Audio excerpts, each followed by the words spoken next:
The year was 2347, and humanity had been part of the Galactic Concord for 80 years. In all that time, they had earned a reputation. It was not a reputation for strength or power, it was a reputation for kindness. Humans were traitors, they were diplomats. They were the species that other species called when negotiations broke down. They had soft bodies and short lives. They smiled too much and talked about feelings. The galaxy saw them as gentle creatures who preferred words over weapons. Admiral Daniel Cole sat in his office aboard the diplomatic vessel Horizon. He was 58 years old with gray hair and tired eyes. In his 30 years of service, he had resolved 3 major interstellar disputes. He had done it without firing a single shot. This made him famous among humans and a joke among warrior species. His second-in-command, Commander Lisa Morgan, walked into his office. She was younger than him by 20 years. She had sharp eyes that missed nothing. Before joining the diplomatic fleet, she had worked in intelligence. She knew secrets that would make most people lose sleep. "Admiral," she said, "we have new intelligence reports. The Velthari are moving ships near our border." Cole looked up from his desk. The Velthari Empire was a problem that had been growing for decades. They were a reptilian species, with scales like armor and teeth like knives. They believed in strength above all else. They had conquered 12 species in the last century. Each conquest had been brutal. "How many ships?" Cole asked. 40 warships. They are gathering near the Haven system. Haven Colony was a peaceful agricultural world. 2 million humans lived there. They grew food and raised families. They had 3 small patrol ships for defense. Against 40 Velthari warships, those patrol ships meant nothing. Cole stood up and walked to the window. Stars filled the darkness outside. Each one was a sun with worlds around it. Some of those worlds had people who slept peacefully because humanity kept the peace. "Contact Ambassador Shaw," Cole said. "Tell him we need to speak." Ambassador Kevin Shaw was Earth's voice in the Galactic Concord. He was a tall man with white hair and a calm face. He had spent his entire life believing in diplomacy. He believed that any problem could be solved with enough patience and understanding. The communication connected, and Shaw's face appeared on the screen. "Admiral Cole," Shaw said, "I have already heard about the Velthari movements. The Concord is concerned but unwilling to act. They say the Velthari have not technically violated any treaties. They are positioning for an attack," Cole said. "Haven Colony has no real defenses." "I know," Shaw replied. "But the Concord works on proof, not predictions. Until the Velthari actually do something, the other species will not move against them." This was the problem with the Galactic Concord. It was a group of species who had agreed to work together. But it had no army. It had no way to force anyone to follow its rules. It was built on trust, and trust meant nothing to species like the Velthari. Far away, in the heart of Velthari space, Commander Zorath stood before the High Command. He was large even for a Velthari. His scales were dark green, and his eyes were yellow with black slits. He had conquered 3 worlds himself. He knew the taste of victory. "The humans are weak," Zorath said to the gathered leaders. "They have been part of this galaxy for 80 years. In all that time, they have never fought a real war. They talk. They negotiate. They compromise. They are prey animals pretending to be equals." The High Commander, an ancient Velthari with scars covering half his face, leaned forward. "What do you propose?" "We take one of their colony worlds," Zorath said. "Haven Colony. It is isolated. It is defenseless. When we take it, the humans will send diplomats.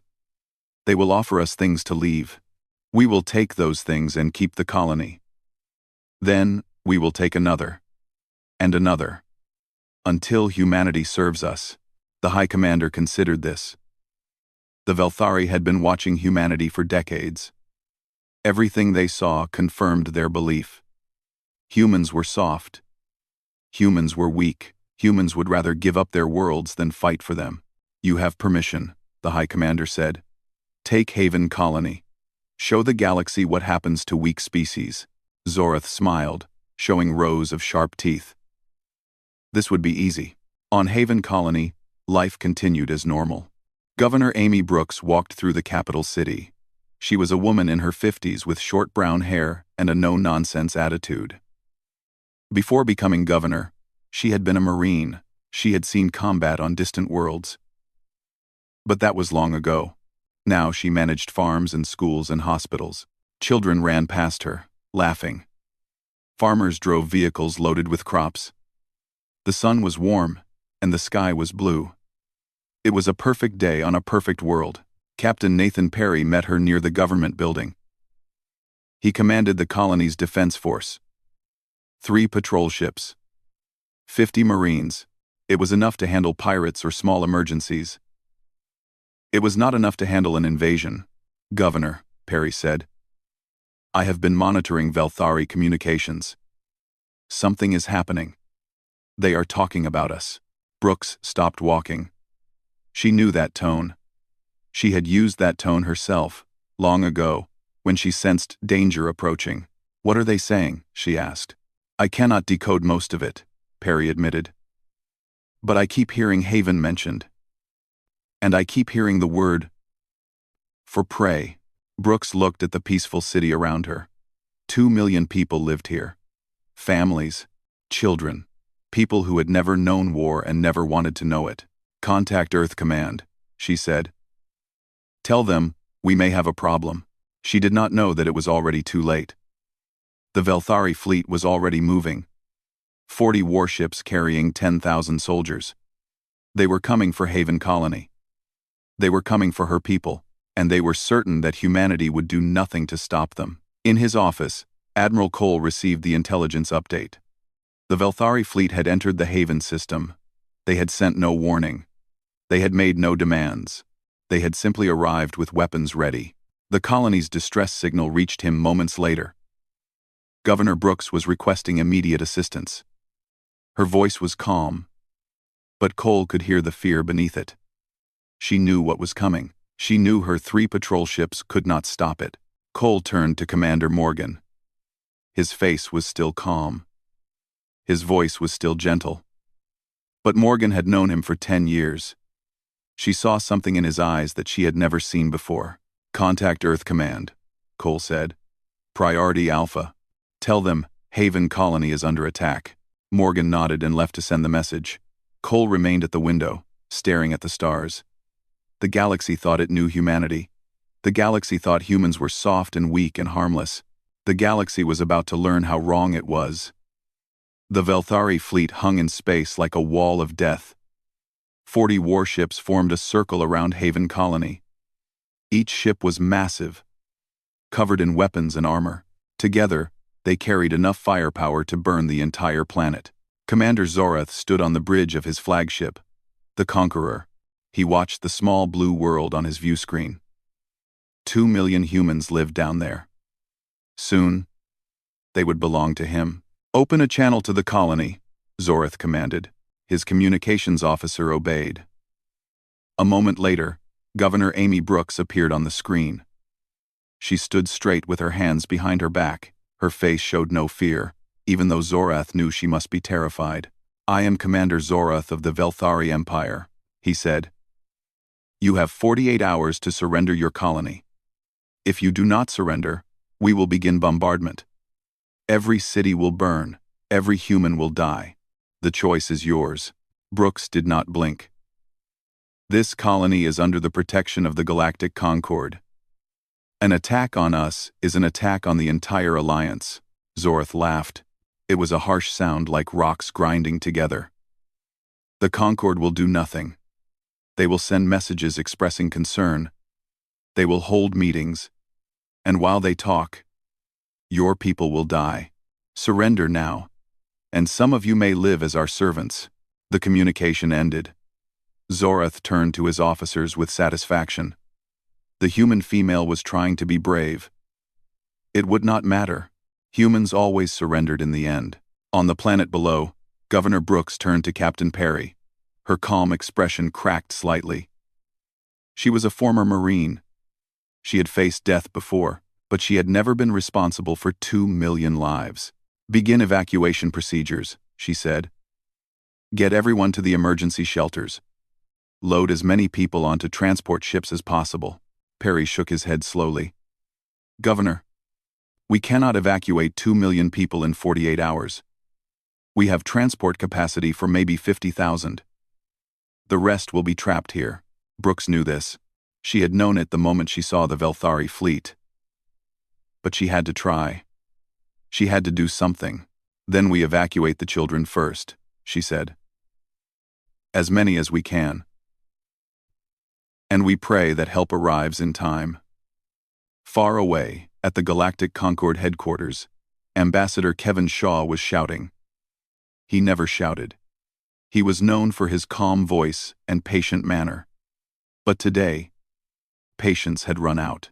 Haven Colony is under attack, Shaw said to the assembled ambassadors. The Velthari have committed an act of war. The Concord must respond. The Krithani ambassador, a tall, insect-like creature, clicked his mandibles nervously. We understand your concern, Ambassador Shaw, but the Concord has no military force. We cannot simply order the Velthari to leave.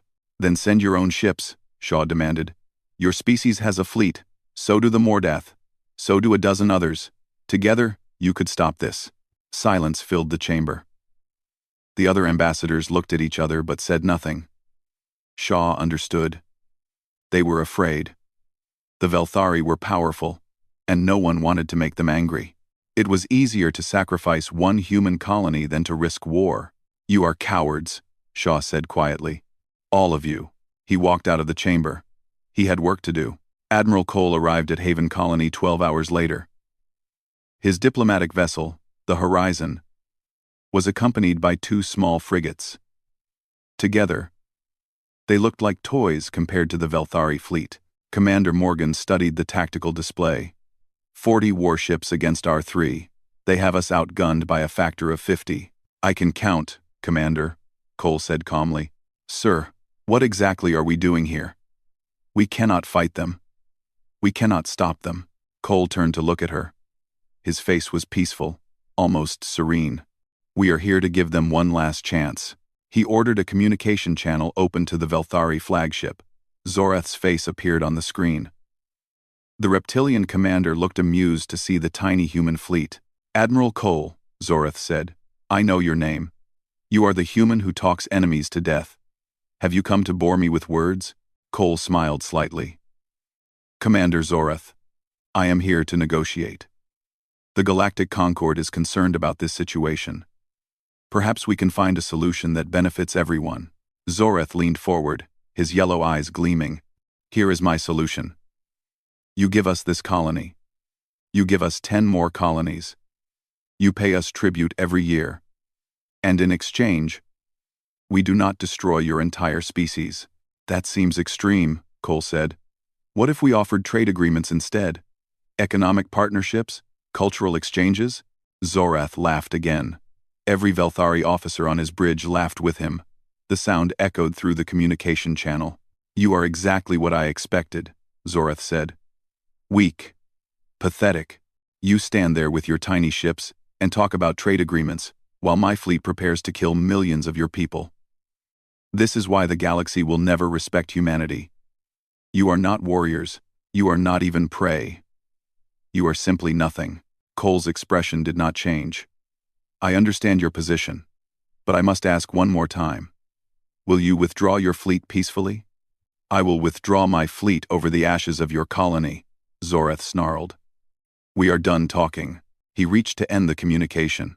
Commander Zorath, Cole said, and something in his voice made the Velthari pause. The gentle tone was gone. What replaced it was cold and hard, like steel in winter. We have offered you every path to peace. We have offered negotiations, agreements, and compromises. You have rejected them all. You have threatened our people. You have promised to kill millions of innocent humans. Cole took a step closer to the screen. His eyes had changed. They were no longer the eyes of a tired old diplomat. They were the eyes of something else entirely. This is your final warning. Withdraw your fleet now. If you do not, you will face consequences you cannot imagine. This is not a threat. This is a promise. Zorath stared at the human for a long moment. Then he laughed, louder than before. Consequences? From you? From your 3 little ships? You are even more foolish than I thought. Goodbye. Admiral, when your colony burns, I will think of this conversation and smile. The communication ended. Cole stood perfectly still. The bridge crew watched him, waiting. Commander Morgan had served with him for 10 years. She had never seen him look like this. His face was calm, but beneath the calm was something terrible. Sir? She asked quietly. Cole turned to her. When he spoke, his voice was soft and flat. Send the Prometheus signal. Morgan's breath caught. She knew what those words meant. Every officer in Earth's military knew. Even though most thought it was just a legend. Sir, are you certain? Send it, Cole repeated. Maximum priority. All channels. Morgan walked to her console. Her hands trembled slightly as she entered the codes. A message, encrypted and compressed, shot out into space at faster than light speeds. It would reach Earth in minutes. It would reach other hidden locations even faster. On Haven Colony, Governor Brooks watched the sky and prayed for a miracle. In the Velthari fleet, Commander Zorath prepared his forces for bombardment. And across human space, in places that officially did not exist, machines began to wake up. Ships that had never been seen began to power their engines. Weapons that the galaxy did not know existed came online. The Prometheus signal had been sent. Humanity was done talking. Deep beneath the mountains of Earth, General Chris Grant received the signal. He was a man of 60 years with a face like carved stone. In every official photograph ever taken of him, he was not smiling. Those who knew him said he had forgotten how to smile decades ago. He sat in a command center that did not appear on any map. The room was filled with screens showing data from across the galaxy. Red lights began to flash. The Prometheus signal. Grant pressed a button on his console. All stations, this is Strategic Command. Prometheus is active. Begin full deployment.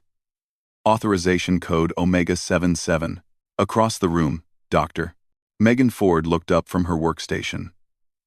She was the chief scientist of Project Blackout, humanity's most classified program. She had spent 20 years building weapons that other species thought were impossible. Now, for the first time, those weapons would be used. General, she said, are we really doing this? Grant turned to look at her. His eyes were cold and empty. They threatened Haven Colony. 2 million civilians. Yes. We are doing this. The story of humanity's secret military began 80 years ago, when humans first made contact with alien species. The galaxy seemed wonderful at first. New friends, new technologies, new worlds to explore. But it did not take long for humanity to see the truth. The galaxy was dangerous. Species conquered each other. The weak were destroyed or enslaved. The Galactic Concord was a nice idea, but it had no power to protect anyone. Peace existed only because strong species chose not to fight. Earth's leaders made a decision. In public, humanity would be peaceful. They would disband most of their military. They would become traders and diplomats. They would smile and shake hands and talk about friendship. In private, they built something else. Project Blackout was born in secret bases on moons and asteroids. The greatest scientists humanity had worked in hidden facilities. They studied alien technology and made it better. They invented weapons that bent the laws of physics. They built ships that could disappear from sensors and reappear anywhere. The program grew for decades. Stealth warships were constructed in shipyards that did not exist. Weapon platforms were hidden throughout human space, waiting in the darkness. An entire military was built and trained in secret. All of it was designed for one purpose: to make the cost of attacking humanity so high that no one would ever try. The Velthari were about to learn the price. On Haven Colony, Governor Brooks received a coded transmission from Earth Command. She read it 3 times to make sure she understood.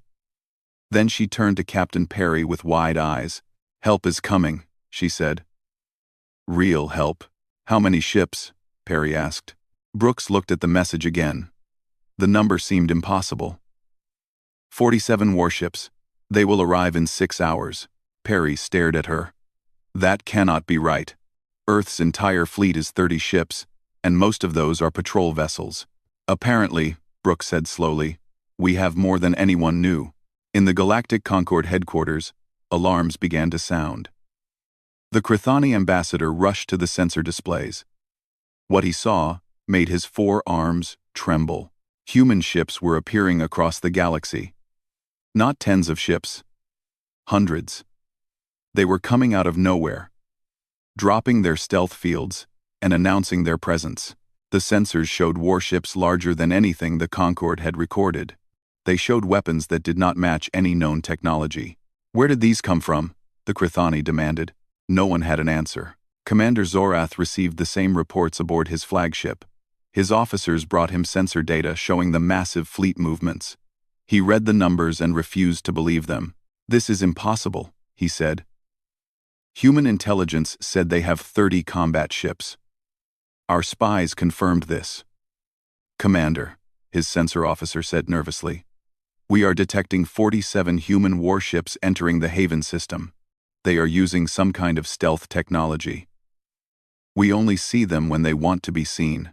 Zorath walked to the sensor display. The human ships appeared as red dots surrounding his fleet. They were smaller than Velthari warships, but there were so many of them, and they had appeared from nothing. What are those readings? Zorath pointed at strange energy signatures around the human ships. The sensor officer studied the data. His scales went pale. I do not know, Commander. Those weapons do not match anything in our database. They should not be possible. Zorath stared at the screen. For the first time, he felt something he had not felt in many years. He felt uncertain. Admiral Cole watched the tactical display on the horizon. His hidden fleet had arrived. 47 warships, each one built in secret over decades. They carried weapons that could cut through Velthari armor like paper. They had engines that allowed them to move faster than anything the reptilian species had ever built. General Grant's face appeared on Cole's private screen. Admiral, you have command of the strike force. Rules of engagement are as follows.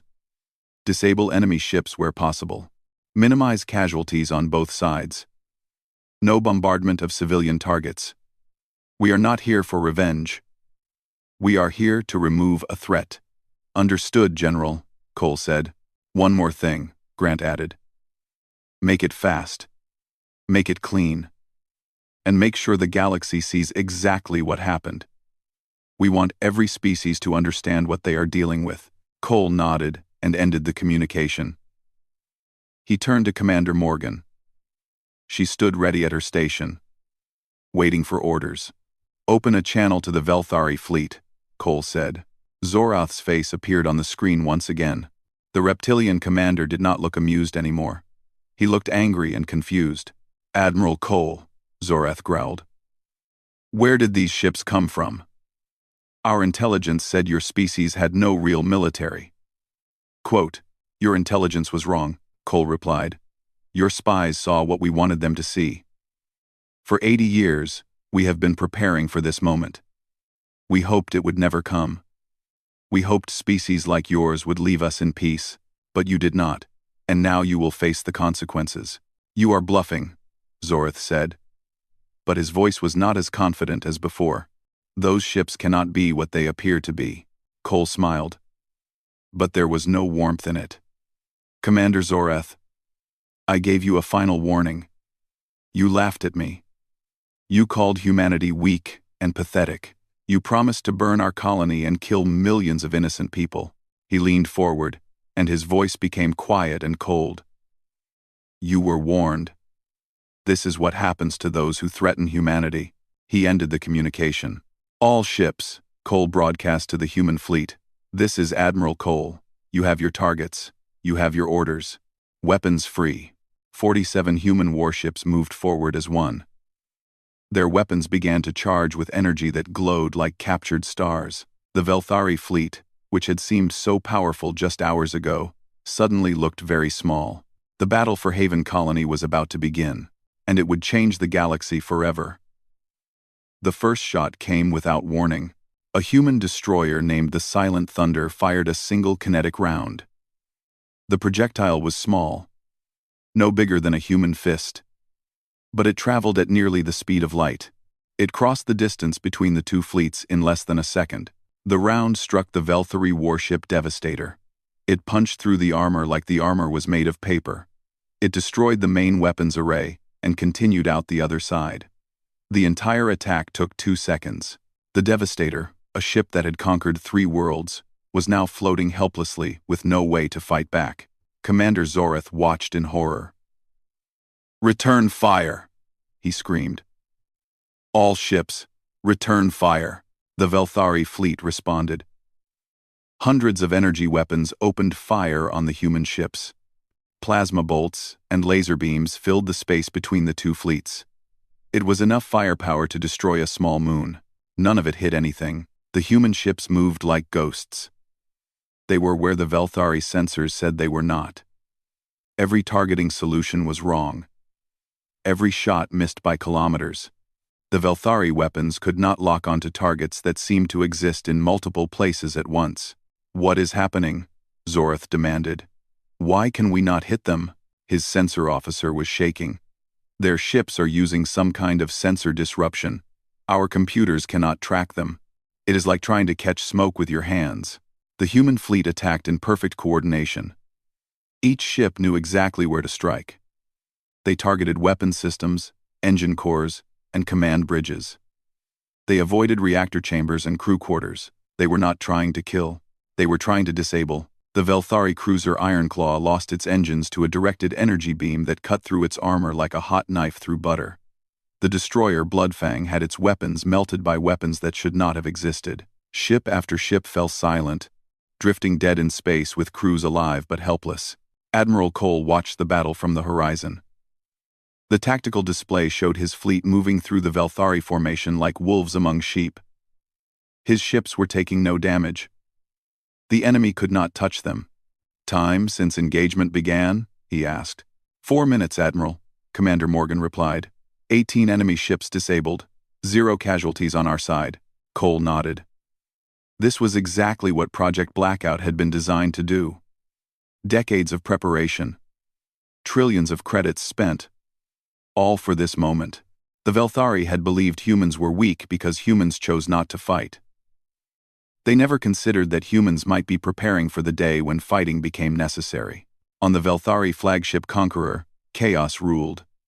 Damage reports flooded in from across the fleet. Zorath could not believe what he was seeing. His mighty armada, the pride of the Velthari Empire, was being dismantled by a species he had dismissed as prey. "Commander," his communications officer said, 12 more ships have lost power. Captain Thross on the Vengeance reports his entire weapons grid is offline. He is requesting orders. Tell him to hold position." Zorath snarled. But even as he spoke, he knew it was meaningless. Hold position and do what? They could not fight. They could not run. The human ships were everywhere. A human destroyer appeared directly in front of the Conqueror. It fired a single, precise shot. The round struck the Conqueror's main cannon, the massive weapon that could destroy cities from orbit. The cannon exploded. Secondary explosions rippled across the hull. Zorath grabbed a console to keep from falling. "All power to shields. Get us out of here." The engines roared as the Conqueror tried to flee. It managed to move perhaps a kilometer before 3 human ships surrounded it. They fired simultaneously. The Conqueror's engines died. Its shields failed. Its weapons went dark. The mighty flagship drifted helplessly, a dead ship crewed by living soldiers. The battle lasted 11 minutes. In those 11 minutes, 40 Velthari warships were disabled. Not a single ship was destroyed completely. Not a single reactor was breached. The human fleet had been surgical, precise, almost gentle in its violence. They had removed the ability to fight while leaving the crews alive. Admiral Cole stood on the bridge of the horizon. The tactical display showed nothing but disabled enemy ships. The battle was over. "Commander Morgan," he said, "prepare a boarding party. I am going to the Velthari flagship." Morgan looked at him with concern. Sir, that could be dangerous. The Velthari may try to take you hostage. They may try, Cole agreed. Prepare the Marines. 20 minutes later, Admiral Cole walked through the corridors of the Conqueror. Human Marines flanked him, their weapons ready. The ship was dark, running on emergency power only. The smell of smoke and fear filled the air. Velthari soldiers lined the corridors. They pressed themselves against the walls as the humans passed. Their eyes were wide with terror. Just hours ago, they had been conquerors. Now, they were prisoners. Cole found Commander Zorath on the bridge. The reptilian commander stood alone, surrounded by dead consoles and flickering screens. His officers had surrendered. His crew had surrendered. Only he remained standing. Admiral Cole, Zorath said. His voice was empty, defeated. You have come to gloat? No, Cole replied. I have come to offer you a choice. Zorath laughed bitterly. What choice? You have won. Destroy my fleet. Kill my crew. Do what conquerors do. Cole shook his head slowly. You do not understand us at all, do you? We did not want this battle. We did not want to reveal our fleet. We have spent 80 years hiding our strength because we hoped we would never need it. He stepped closer to Zorath. The Velthari commander was taller than him, but somehow Cole seemed larger. We came to this galaxy hoping for friends. We found species who saw kindness as weakness. We found empires that conquered and enslaved. We saw what happened to species that could not defend themselves. So we built our weapons, and we hid them, and we prayed we would never use them. Cole's voice hardened. You gave us no choice. You threatened innocent people. You promised to burn our colony. And now you have seen what humanity can do when we stop being gentle. Zorath's yellow eyes searched Cole's face. What do you want? I want peace, Cole said. Real peace. The Velthari Empire will surrender unconditionally. Your military leaders will face tribunals for crimes against sentient species. Your conquered territories will be freed. Your people will not be punished. Only your rulers. And if we refuse? Cole's expression did not change. Then we will visit every military installation in your empire.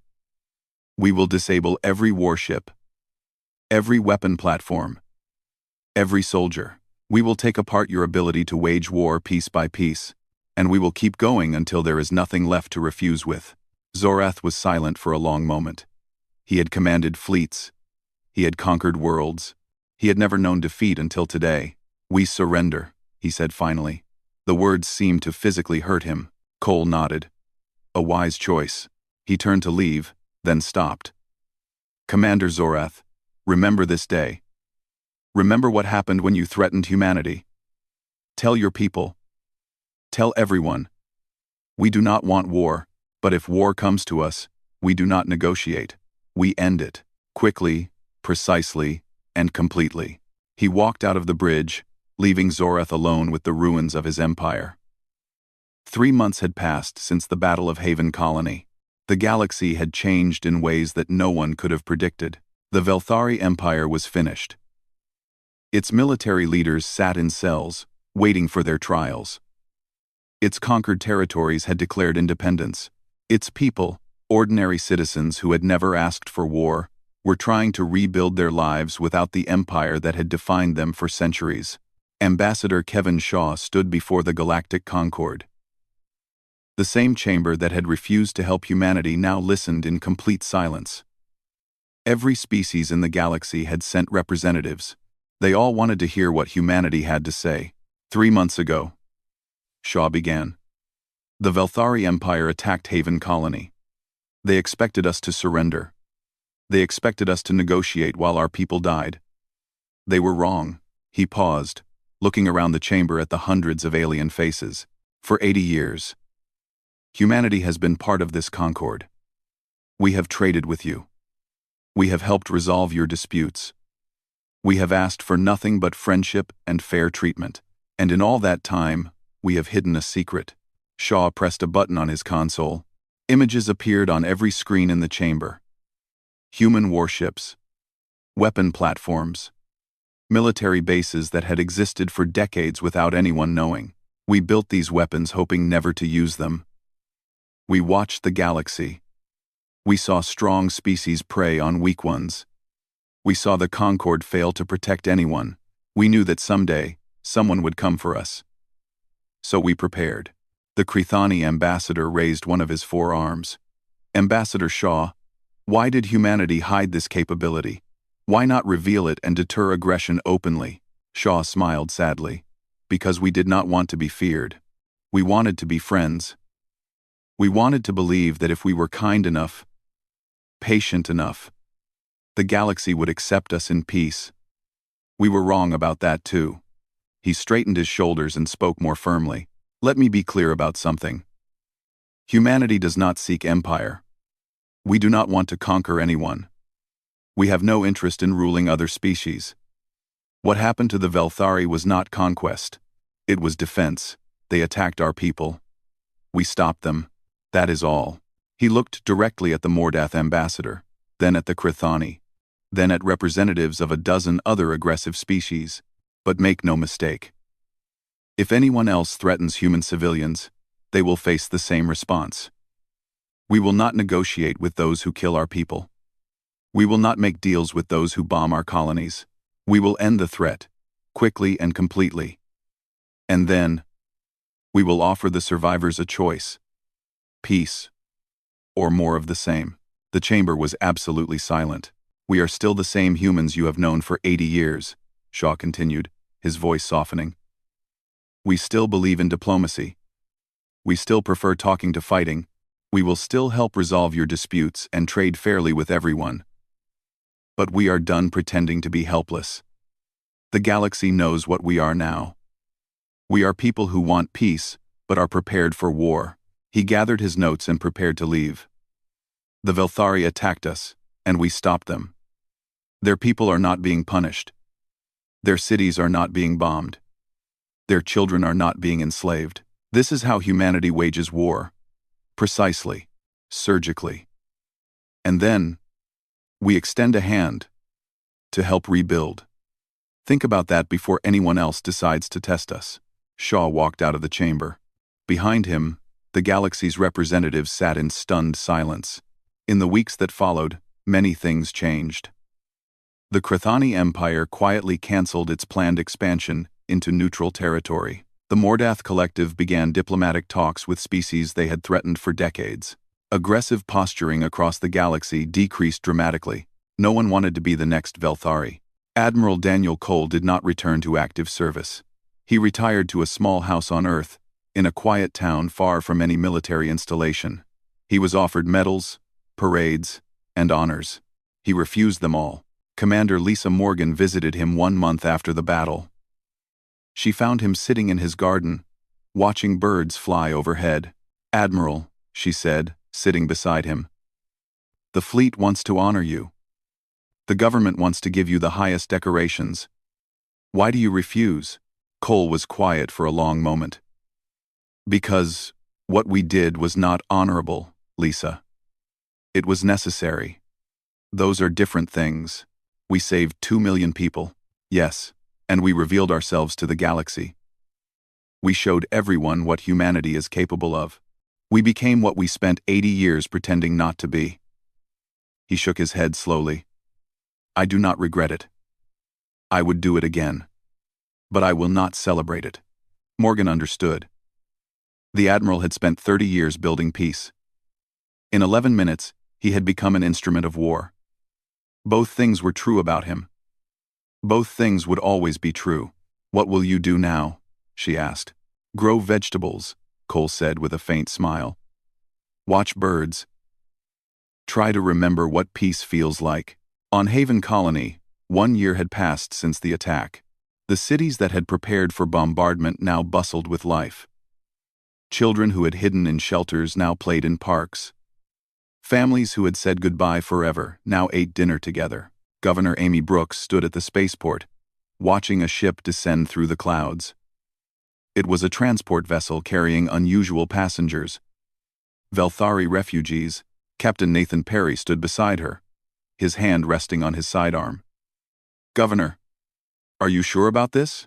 "I am sure," Brooks replied. The ship landed. The doors opened. Velthari citizens walked out slowly, nervously. They were families, mostly. Parents carrying children. Elders leaning on younger relatives. They were not soldiers or conquerors. They were ordinary people whose empire had collapsed and left them with nothing. They saw the human governor waiting for them. They saw the armed guards. Some of the children began to cry, expecting the worst. Brooks walked forward. She approached the nearest Velthari family, a mother holding 2 small children. The mother flinched, waiting for anger or punishment. Instead, Brooks smiled. "Welcome to Haven Colony. You must be tired after your journey. We have food and housing prepared. Please, follow me." The Velthari mother stared at her in disbelief. "You are welcoming us? After what our empire did?" "Your empire attacked us," Brooks said gently. "You did not. Your leaders chose war. You did not choose it. Your children certainly did not choose it. Here on Haven, we believe in second chances. Here, you can build new lives in peace." Tears streamed down the Velthari mother's face. She had expected imprisonment or death. She had received kindness instead. The refugees followed Brooks into the city. Human families came out to greet them. Children of both species looked at each other curiously. Someone offered the Velthari travelers water and fruit. Perry watched the scene with complicated emotions. 1 year ago, he had prepared to die defending this colony from the Velthari. Now, he was watching humans feed and shelter Velthari families. "This is strange," he said quietly. "This is who we are." Brooks replied. "The warships and the weapons, that is what we can be when we must be. But this, helping others, welcoming strangers, giving second chances, this is what we choose to be." She watched a human child offer a toy to a Velthari child. The alien child took it hesitantly, then smiled. "We built the most powerful military in the galaxy," Brooks said. "We can destroy any fleet, defeat any army, end any threat. But our greatest strength is not our weapons. Our greatest strength is that we know when to stop using them." The sun set over Haven Colony. Human and Velthari children played together in the fading light. Families of 2 species shared food at outdoor tables. Former enemies took their first steps toward becoming neighbors. The galaxy had learned what humanity could do in war. Now they were learning what humanity could do in peace. And somehow, that was even more impressive.